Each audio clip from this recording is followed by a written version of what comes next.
warahmatullahi wabarakatuh. Kami keluarga besar Pondok Pesantren Darul Munawarah pertama mengucapkan terima kasih banyak kepada Bapak Presiden Jokowi, juga kepada tim Cakra 19 yang telah bisa hadir di Darul Munawarah dalam rangka mensosialisasi dalam berbagai situasi atau keadaan politik yang sedang kita sama-sama sebentar lagi mengadakan pesta demokrasi. Ini penting. Kami mengambil tema adalah untuk sebagai bahagian dari pelatihan jurnalis untuk menantang berita-berita hoak, berita-berita yang tidak benar, yang selama ini banyak fitnah, yang sehingga terkesan negara ini seolah-olah negara yang penuh dengan hoak. Ini perlu untuk dibenarkan dan diluruskan. Para santri, para mahasantri di Darul Munawarah sudah siap semuanya untuk melawan berita-berita hoak. Kemudian Bapak Presiden Jokowi sudah banyak memberi penghargaan atau semacam perhatian penuh terhadap lembaga pondok pesantren. Dengan lahirnya Hari Santri itu merupakan penghargaan negara yang belum pernah presiden sebelumnya. Ini terima kasih semuanya, terima kasih atas kebijakan dan kepedulian Bapak Insinyur Haji Joko Widodo kepada dunia pondok pesantren. Kemudian lahirnya rancangan undang-undang pondok pesantren itu juga merupakan sebuah hal yang baru, yang memang pondok pesantren sudah berabad-abad mampu melahirkan generasi penerus, generasi pejuang.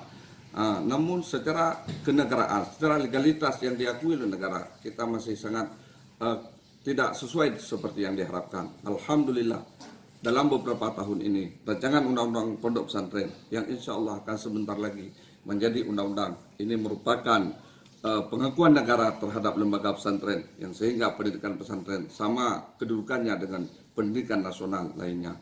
Kemudian kami juga melihat banyak hal. Yang pertama, belum pernah sekuat Bapak Insinyur Jokowi menghadapi berita-berita yang memang fitnah-fitnah yang begitu besar terhadap beliau.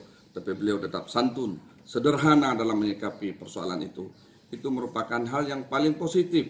Apalagi seorang pemimpin yang memang dianjurkan oleh para ulama, para nabi, memang harus santun dengan segala persoalan, harus lembut dengan segala persoalan, namun tegas dengan hal-hal yang memang itu yang merupakan sebuah kemungkaran yang tidak boleh dibiarkan, baik menurut agama maupun menurut negara.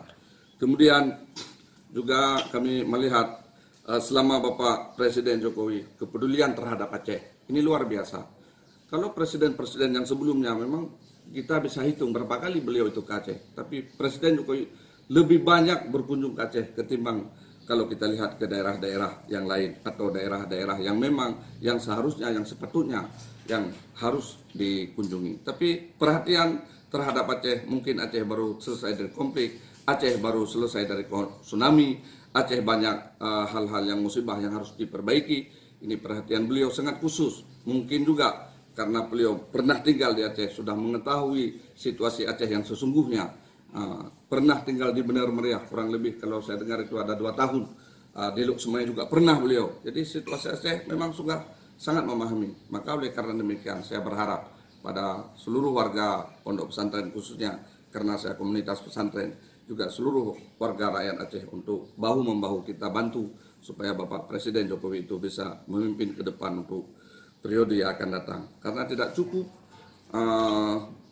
merubah sebuah peradaban, membangun sebuah negeri dalam jangka 5 tahun itu tidak cukup.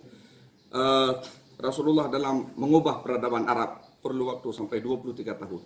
Konon lagi seorang Jokowi yang manusia biasa, yang penuh dengan kekhilafan, penuh dengan tantangan, halangan, tidak cukup 5 tahun.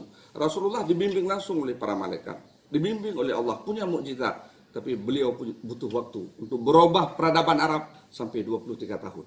Jadi 5 tahun untuk membangun Indonesia yang begitu luas negara kita ini tidak cukup. Ini perlu waktu. Kita kasih kesempatan sekali lagi, 5 tahun lagi. Semoga Bapak Jokowi bisa memimpin Indonesia ke arah yang lebih baik, ke arah yang lebih sejahtera, sesuai dengan harapan kemerdekaan dan harapan kita semua, cinta NKRI. Demikian, Assalamualaikum warahmatullahi wabarakatuh.